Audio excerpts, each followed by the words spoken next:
269페이지에 있습니다.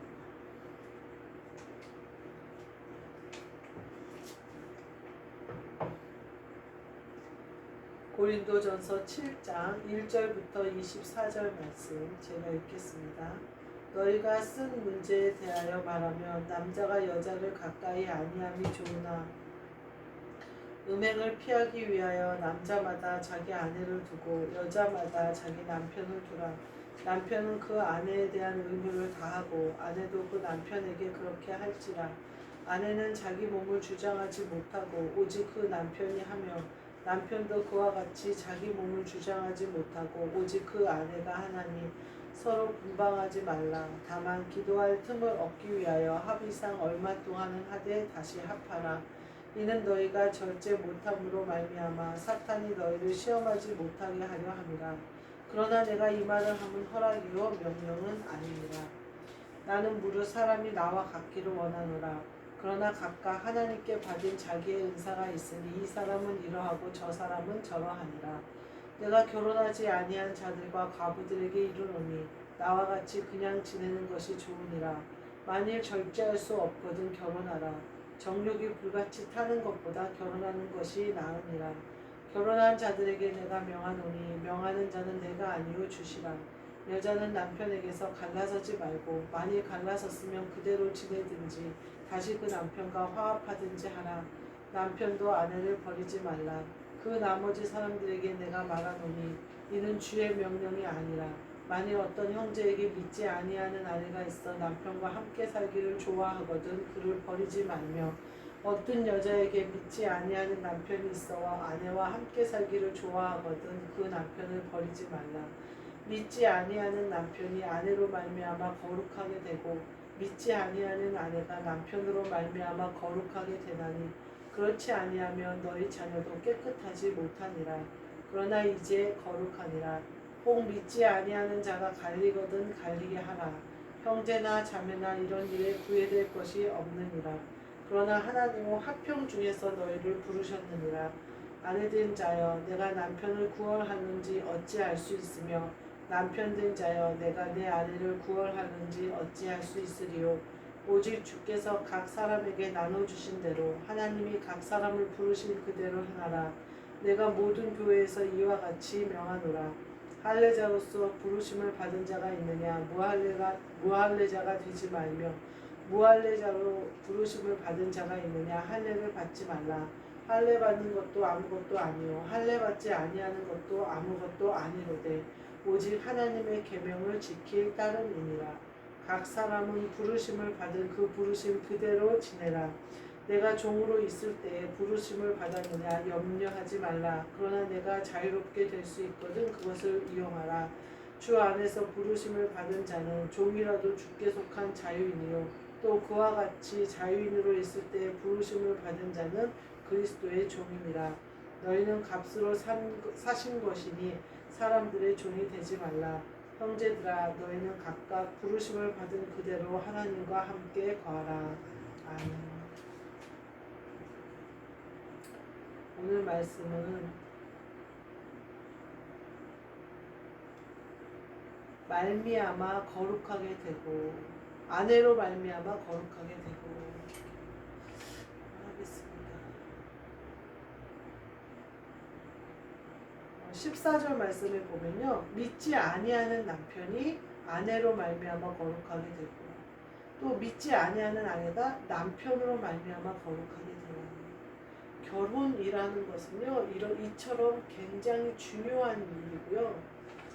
하나님이 태초에 사람을 창조하시고 창세기 2장 마지막 절에 보면 둘이 한 몸을 이루도록 하셨다 이렇게 얘기를 하셔요. 그래서 결혼은 누가 만드신 거냐면 하나님이 만드셨어요. 하나님이 처음에 사람을 창조하실 때 남자와 여자로 창조하셨어요. 그래서 혼자 있는 것이 보기 좋지 않다 그러셔서 여자를 만들어요. 그래서 결혼은 이 여자와 남자가 한 몸이 되는 가정을 말하는 거예요. 그래서 사도 바울이 오늘 이 결혼에 대해서 얘기를 하는 거예요.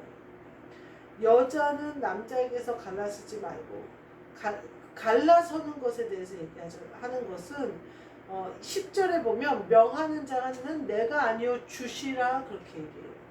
주님이 명령하시는 건데 이건 내가 주님으로부터 명령을 들은 건데 결혼하는 자들에게 내가 명하노니 갈라서지 말라는 거예요. 예수님이 어떠하면 이혼 증서를 써서 아내를 내보내는 게 옳습니까? 라고 사도행인들이 와서 질문하니까 예수님이 뭐라고 하냐면 어떤 이유로든지 아내를 버리는 것은 합당하지 않다 그래요. 가늠한 이유 외에 아내를 버리는 것은 합당하지 않다. 그랬더니 그럼 왜 모세는 이혼 증서를 써서 내보내라고 했습니까? 그랬더니 너희들이 악하기 때문에 그렇게 말한 것이다. 이렇게 얘기를 하셔요. 그러니까 하나님 아버지의 뜻과 예수님의 뜻이 하나죠. 부부가 갈리게 하지 않는. 오늘 본문 말씀에 이제 그 부분에 나와요. 그것이 상대를 구원하는지 어떻게 알 수 있느냐 이렇게 표현을 하시면서 혹시 그가 구원을 받지 못할 자라도 너의 행동으로 말미암아 구원받을지 어떻게 아느냐 이렇게 구원받게 하라 이 말씀이죠. 네가 그렇게 결혼했을지. 그러니까 이렇게 되든 이러하든지 저러하든지 주님의 영광을 위하여 하라는 거예요. 그래서 갈리지 말라는 내 뜻대로 하려면 하나님 잘 믿으려면 어떻게 해야 돼요? 핍박하는 남편을 버려버리고 가야 될 것 같잖아요. 근데 오늘 본문 말씀해 보니까 뭐예요? 갈리게 하지 말라잖아요. 근데 그 뒤에 믿지 않는 자에 대해서 남편과 함께 살기 이거만은 주의 명령이 아니라 이렇게 사도 바울이 12절에 보면 주의 명령이 아니라는 거예요. 근데 믿지 아니하는 아내가 있어서 남편과 살기를 좋아하면 버리지 말고 이렇게 표현을 하는 거예요.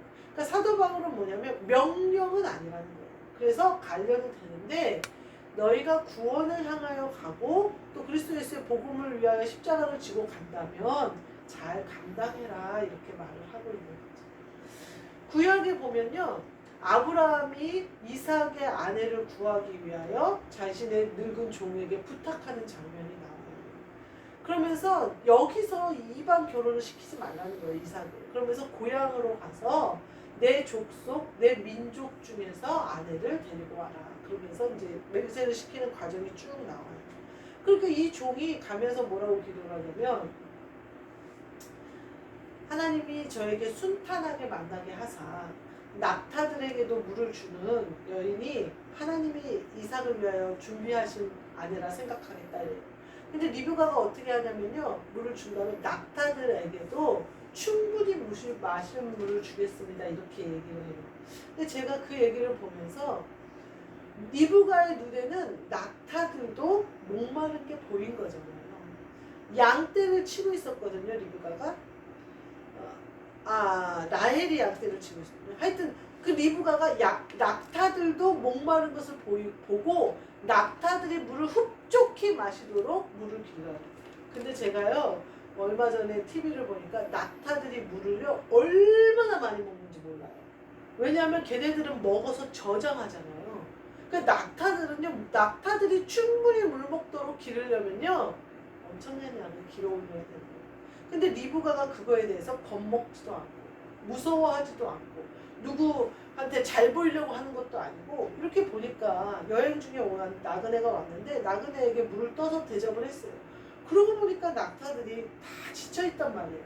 그러니까 낙타들이 흡족히 먹도록까지 길러 오른다는 거예요. 이런 아내를 이삭이 얻게 됐어요. 이 아내 덕분에 하나님이 사랑한 야곱에게 축복권이 가는 역사가 일어나요. 그러니까 그러면서 잠언에 뭐가 나오냐면요. 현숙한 아내는 여호와께로부터 나온다 이런 말이 나와요. 그러면 여러분 결혼이 누구로부터 온 거예요? 하나님으로부터 온 거예요. 어떤 사람들은 그래요. 나는 남편 때문에 너무 힘들다는 거예요. 그래서 평생을 얼마나 성질이 불같은지 평생이 심장이 조마조마한대요. 그래갖고 막 엊그저께도 뭐 물건이 잘못 와가지고 그거를 막 전화해갖고 그쪽에다 따지더래요. 씨감자를 하려고 햇감자를 주문했는데 묵은 감자를 보내놓고 햇감자라고 속이는 거예요. 우리 같은 사람은 모르죠. 근데 그 사람은 농사 짓는 사람이니까 아는 거예요. 전화를 해서 막 따지는데 남편이 또 소리 지르니까 막 심장이 옆에서 벌렁벌렁 그 불똥이 자기한테 튈까봐 막 벌렁벌렁 하더라는 거예요. 그러면서 아주 신랑하고 따로 사는 게 소원이래요. 막 그러면서 이제 그런 얘기 막 해요. 그 신랑이 내 모습이다 생각하면 돼요, 사실은. 근데 제가 보기엔 내 안에 그게 그 신랑이 들어있기 때문에 그 신랑을 만난 건데, 사람들은요 저 신랑을 만나서 내가 이상해졌다고 그렇게 얘기해요. 그 신랑을 만나서 내가 좋아진 거는 생각을 못 하더라고요. 부부는요 한 몸이에요. 동전 100원짜리 동전이 앞면이 불에 있으면 이 뒷면은 아무렇지도 않나요? 똑같이 뜨거워요. 한 몸이에요. 근데 앞뒤가 다른 거죠. 그러니까 어떻게 보면은 S극과 N극처럼 전혀 하나부터 열까지 안 맞는 사람일 수 있어요. 그게 부부예요. 그 부부가 만나서 한 몸이 된 거예요. 근데 아브라함이 이삭의 아내를 구하기 위하여 어떻게 하냐면 멀리 내 본향 본 땅으로 가서 구하기 위해요. 그건 뭐냐면 제가 생각하기에는 영이 같은 사람을 만나는 거예요. 그리고 순탄하게 만나잖아요. 그 종이 갔을 때 순탄하게 만나잖아요. 마찬가지예요. 야곱이 라헬을 만났을 때 첫 라헬과의 만남이 어떤 만남인 줄 아세요? 양을 치고 와요, 라헬이. 근데 우물 입구를 다 모여야 먹는다고 못 먹게 하는 거예요. 그러니까 야곱이 라헬을 도와 그 양들에게 물을 먹이는 장면이 나와요. 짐승들에게 물을 먹이는 장면이에요. 부부가 하나로 맺어질 때. 그래서 라헬을 야곱이 사랑하게 되잖아요. 그래서 라헬을 위하여 7년을 일하는데 며칠같이 여겼더라, 이렇게 얘기해요. 참 너무 멋진 말인 것 같아요. 7년을 일했는데 며칠이었더라. 그러니 얼마나 사랑하면 그렇게 라헬을 사랑하겠어요. 부부는요 이와 같이 하나가 되는 거예요. 한 몸이 되는 거예요. 하나님 여호와로부터 나온 아내는 이와 같이 현숙한 아내가 되죠. 그래서 이삭이 눈이 어두워서 엉뚱한 에사에게 축복을 하려고 할 때에도 야곱에게 갈 수 있게 하는 거예요. 제가 요새 우리 아들이 외모에 부쩍 신경을 쓰는 거예요. 그래서 이제 막 피부도 신경을 쓰고 막 그래요. 그래서 제가 이제 여자를 만날 때가 됐나 보다 이런 생각이 들어요. 그래서 현숙한 아내가 들어와야 될 텐데 그 현숙한 아내는 어디로부터 온다는 거예요? 하나님 여호와로부터. 근데 현숙한 아내를 구해준 것이 누구예요? 부모예요. 이삭의 아내를 구해준 건 아브라함이고요. 야곱에게 가서 라반의 집에 가서 여기 있는 여자들 말고 라반의 집에 가서 네 외삼촌네 집에 가서 네 아내를 구해와라라고 말한 게 이삭이에요. 이처럼 부모의 상태에 따라 현숙한 아내가 온다는 거예요. 그래서 제가 내가 우리 목사님과 제가 하는 여호와 앞에 바르게 서 있으면 현숙한 아내를 우리 아들이 얻게 될 테고 그 현숙한 아내가 와서 한 몸이 되어지면 정말 멋지게 지어졌으면 좋겠다, 이런 생각이 들어요.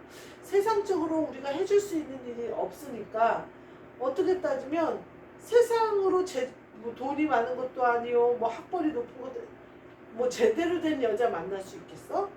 저는 여호와 앞에 제대로 된 여자가 오기를 원해요. 현숙한 여자. 겉보기에 물론 속도 겉도 다 갖춘 여자가 오면 더 좋죠. 그러나 하나님이 누구를 붙이실지도 모르는데 가장 맞는 배필을 붙여주실 거라는 거예요. 그리고 그 배필을 우리 아들이 만났을 때 7년을 일해도 며칠처럼 여길 만큼 사랑했으면 좋겠다. 이삭이 리브가를 봤을 때 사라가 죽은 이후에 헛헛한 그 마음을 리브가로 인하여 위로받으면서 사라의 장막으로 아내를 맞아들이는 것을 볼 수가 있어요. 그 얘기는 뭐예요? 이제 부모를 떠나 둘이 한 몸을 이루는 장면을 말하는 거예요. 우리 아들도 그랬으면 좋겠다. 이제 나를 떠나 그 둘이 한 몸을 이룰 수 있는 현숙한 아내가 여호와로부터 왔으면 좋겠다, 이 생각이 들더라고요. 그래서 내가 잘 서 있어야겠다. 내가 잘 준비하고 있어야겠다, 그 생각이 들더라고요.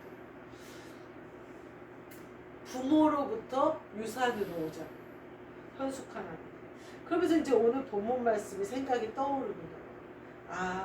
14절 말씀. 아내로 말미암아 거룩하게 되고 또 남편으로 말미암아 거룩하게 되고. 그러니 현숙한 아내가 얼마나 중요해요. 자녀도 거룩하게 된다. 이 거룩하게 된다는 것은 그리스도 예수로 옷 입는다, 이 말이잖아요. 내가 남편과 한 몸이기 때문에 내가 온전히 나를 죽여버리고 내 안에 그리스도가 내 주인이 되시면 내가 그리스도 예수로 옷 입으면 어떻게 되는 거예요? 한 몸인 그도 그리스도 예수로 옷 입는 거예요. 내가 어디까지 이르렀던지 그와 함께 가는 거예요. 그러면 어떻게 되느냐? 자녀 또한 거룩하다. 자녀 또한 그것을 입는다. 이렇게 말씀하시죠. 그러면서 뒤에 보니까 부르신 그대로 행하라. 이렇게 얘기해요. 그리고 맨 마지막에는 부르심을 받은 그대로 하나님과 함께 거하라. 이렇게. 우리가 사는 그 이유가 바로 여기에 있어요. 하나님과 함께 거하라. 우리가 거룩하게 되는 이유도 하나님과 함께 거하라. 부부가 한 몸 되는 것도 하나님과 함께 거하라. 하나님이 사람을 창조하실 때 남자와 여자를 창조하셨다니까요. 저는 처음에 창세기 1장을 읽는데 그 말이 굉장히 쇼크였어요. 사람을 창조하시는데 남자와 여자를 창조하셨대. 그러면 사람이 되려면 어떻게 된다는 거예요? 남자와 여자가 있어야 사람이 된다는 거예요. 하나가 없으면 반쪽이잖아요. 내가 그걸 보면서 그러니까 사람은 근데 오늘 사도 바울이 뭐라고 혼자 지내는 것이 너희에게 좋다. 왜냐하면 정욕을 제어하기가 그러니까 정욕이 불같이 타오르는 것보다는 부부가 한 몸이 되는 게 좋은데 그것을 이길 수 있거든 혼자 사는 것이 좋다 이렇게 얘기를 하거든요. 근데 사도 바울이 뭐라고 하냐면 이 사람은 이러하고 저 사람은 저러하다 이렇게 표현을 하고 있어요. 제가 보면서 내가 그리스도와 한 영이 되어졌는데 교회로 세워지려면 부부가 한 몸이 돼야 시작이에요. 제가 그 전에 코로나 때문에 너무나 목사님이 아팠을 때가 있어요. 신랑 목사님. 근데 예배를 안 드리기가 싫은 거예요. 그래서 저 혼자 가서 예배를 드렸어요. 저녁 예배를. 근데 그 예배는요. 예배가 아니에요. 방송을 틀어놓고 저 혼자 예배 드렸는데 그때 강권사님이 이사한 뒤였을 거예요. 그래서 그쪽 교회에서 할 때예요. 방송으로만 예배를 드릴 때인데 예배가 안 이루어지더라고요. 그래서 제가 알았어요. 부부가 한 몸 되는 게 굉장히 중요하거든요. 사별을 하신 분들이 계시잖아요. 그 공허함이 얼마나 클까 이것이 상상이 되면서요. 제가 사실 얼마 전에 강아지가 죽었는데 그 강아지 한 마리 없는 게 밤에 그렇게 뭐라고 할까요? 헛헛해요. 그래서 보고 싶고 한번 만져보고 싶고 좀 이렇게 안아보고 싶고 그렇게 냄새 난다고 내가 맨날 냄새 난다고 구박했는데 냄새도 좀 맡아보고 싶고 막 이런 마음이 들어요. 그러면서 14년을 같이 걔랑 살았는데 많이 그냥 가족이 됐었구나 이런 생각이 들어요. 근데 한 몸이 된 반쪽이 사라진다면 감당할 수 있을까 이 생각이 들더라고요. 그 공허함과 항상 함께 누웠던 곳, 항상 함께 밥 먹었던 곳, 항상 함께 다녔던 그 사람과 그 사람이 없어져 버린다면 이거는 정말 힘든 일이겠다 이 생각이 제가 들더라고요. 그럼 거꾸로 아직 나에게 성전이 온전하다는 얘기잖아요. 그게 얼마나 감사한지 그 성전을 내가 잘 세워가야 된다. 내가 죽고 그가 사는 일이 내 안에 있어야 된다. 물론 우리가 그리스도와 나와의 관계도 마찬가지예요. 사도 바울이 이 부부의 예를 얘기하면서 뒷부분에 보면 뭐가 나오냐면 교회와 그리스도에 대해서 내가 말한다 이렇게. 교회와 그리스도가 부부의 형상이거든요. 근데 지금 살고 있는 부부도 마찬가지예요. 그러면서 뒤에 보면 뭐라고 하냐면 과부들에게는 그리스도를 남편으로 삼아 살면 된다. 기도와 묵상으로 살면 된다. 근데 제가 보니까 그게 결코 쉽지는 않겠다. 이 생각이 들어요. 정욕이 올라오는 것이 아니라 인간의 본성이 올라올 것 같아요. 외로움과 공허함과 그런 어떤